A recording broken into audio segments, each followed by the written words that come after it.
Assalamualaikum warahmatullahi wabarakatuh. Perkenalkan, nama saya Regita Ucayani dari Prodi Keperawatan 2A. Di sini saya akan mempresentasikan bagaimana integritas perawat Indonesia di tengah pandemi COVID-19 secara globalisasi dan liberalisasi, antara peluang dan ancaman. Pengertian globalisasi adalah penyatuan berbagai unsur kebudayaan seiring dengan perkembangan zaman di seluruh dunia.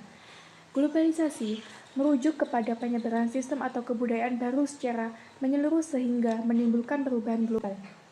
Sedangkan pengertian liberalisasi adalah proses menerapkan paham liberal dalam negara.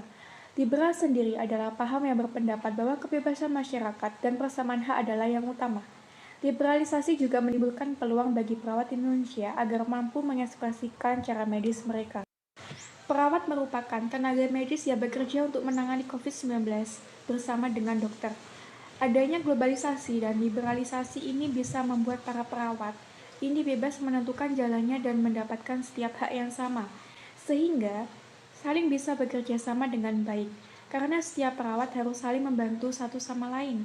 Ini akan dapat memperkuat integritas nasional antar perawat Indonesia.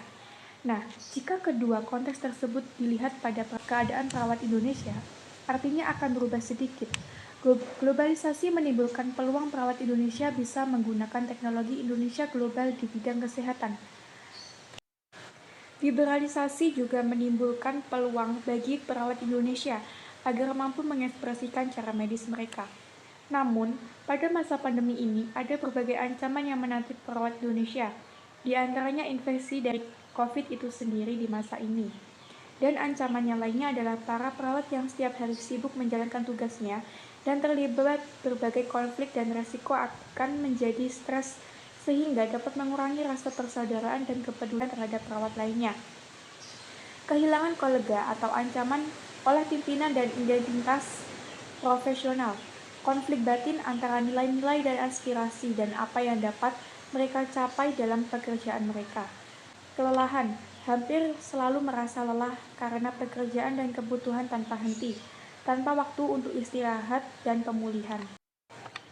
Tenaga kesehatan menangani dan cara menghadapinya, dan penjelasan terhadap nilai-nilai Pancasila 1-5 atau sikap-sikap moral yang dilakukan oleh tenaga kesehatan perawat. Sila pertama, tenaga kesehatan saling menghormati antar sesama umat beragama dalam melaksanakan keyakinan masing-masing demi terciptanya kerukunan antar umat beragama. Penjelasannya, seorang nakes harus bisa menghormati antar umat beragama dalam lingkup antara pasien nakes maupun sesama nakes. Selain itu, nakes tidak boleh membedakan bahkan memprioritaskan pasien yang seagama dengannya karena akan muncul beberapa pertikaian agama.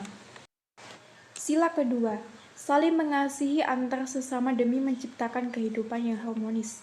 Penjelasannya, tugas yang wajib dilakukan nakes sesuai sila kedua yaitu saling mengasihi antar sesama, entah sesama nakes lainnya bahkan antar pasien, demi menciptakan kehidupan yang harmonis.